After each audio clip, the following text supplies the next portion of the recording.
The 1970 Chevy Camaro stands as one of the most celebrated muscle cars ever made. Yet, the official story omits significant, uncomfortable details. Production delays plagued the launch, while a fender badge deliberately misled every buyer who trusted it. The company even locked a secret Ferrari engine away in the dark. Chevy sold a pristine American icon, but the reality behind the sheet metal is a chaotic mess they spent decades trying to bury and hide from the public. The original brochure glossed over the truth entirely.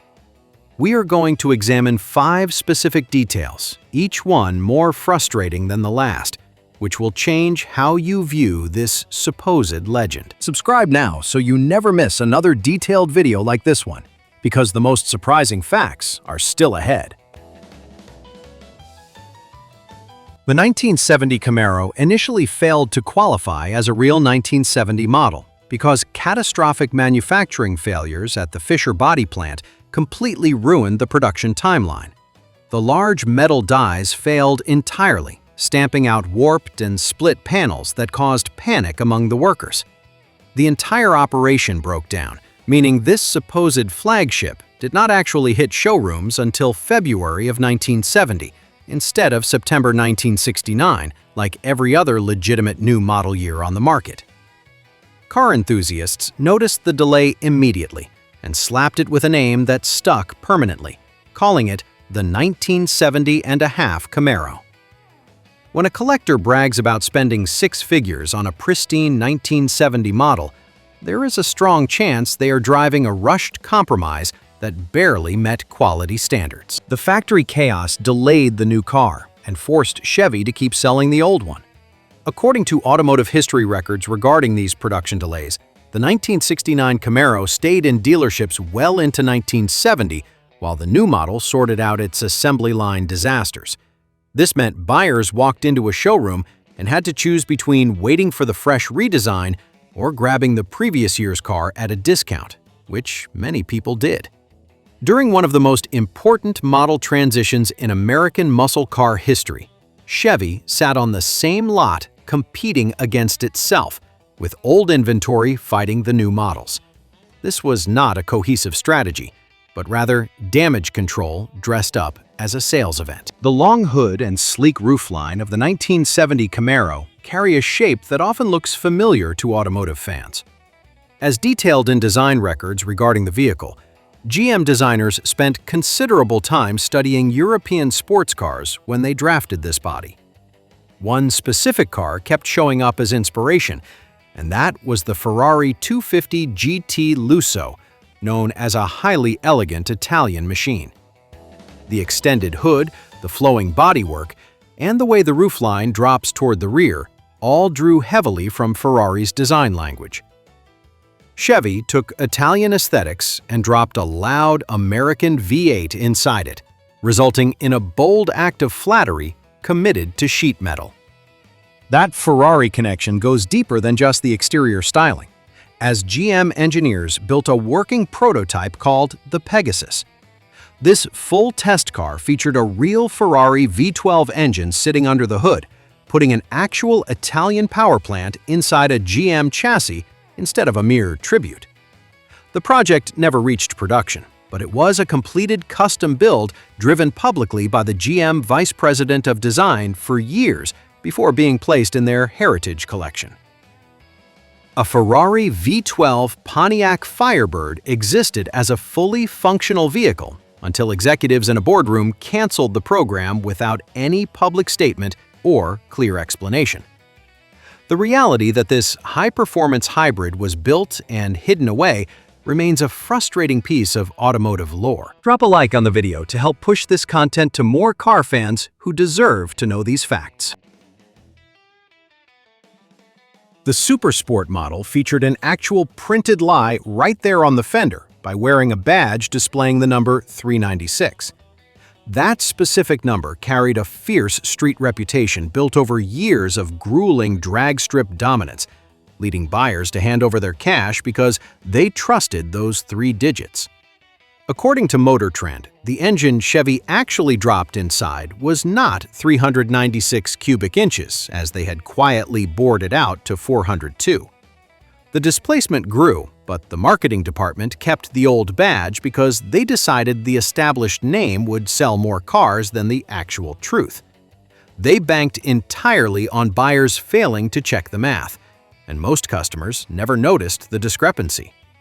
This was a calculated, boardroom-approved decision to deliberately mislead the exact loyalists who kept their business running. In the top super sports setup, that 402 cubic inch engine produced 375 horsepower, making it larger and stronger than the car was officially advertising. This sounds like a positive outcome until you examine the ethics of the transaction, as buyers paid for a 396 and drove off with a 402 without ever knowing the difference. It remains highly debatable whether that counts as a surprise upgrade or selling a product under an entirely inaccurate name. The reality that Chevy profited from buyer confusion, even when that confusion provided a slight horsepower advantage, demonstrates exactly how the automotive industry operated during this era. The Z28 version of the 1970 Camaro was much more than a trim level with upgraded seat stitching. Chevy dropped the LT1 V8 into the engine bay, which was the exact same power plant used in the Corvette that year, featuring identical blocks and internals. The Z28 pushed 360 horsepower compared to the Corvette's 370, giving buyers the flagship sports car engine in a slightly heavier and more aggressive package for less money.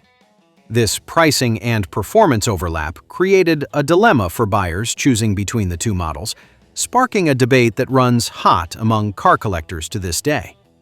The Z28 provided elite speed at a price point that made traditional Corvette ownership feel slightly difficult to justify. Subscribe to the channel for more videos covering the hidden history of classic American muscle cars. In real-world conditions, the Z28 ran low 14 seconds down the quarter mile straight off the dealer lot, with factory tires and absolutely no modifications. As recorded in the Car and Driver 1970 testing records, hitting 14 seconds at a drag strip earned a driver a serious reputation around town. The Z28 delivered verifiable speed that could be measured with a stopwatch right there in public in front of witnesses. During a time when plenty of muscle cars made lofty horsepower claims on paper but posted disappointing runs at the track, the Z28 backed up its marketing materials with real performance.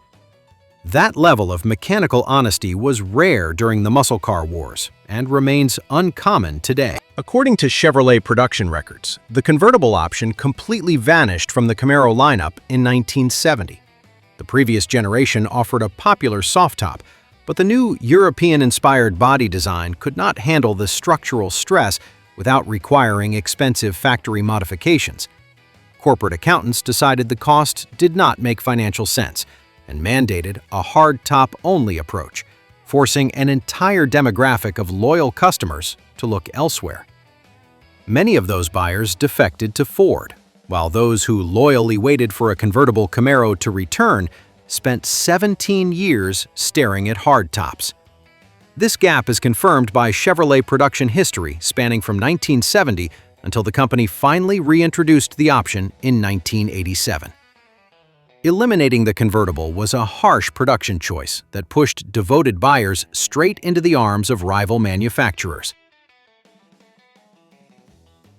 The uncompromising styling choices extended to the side profile of the 1970 Camaro, where Chevy deleted the small rear quarter windows entirely.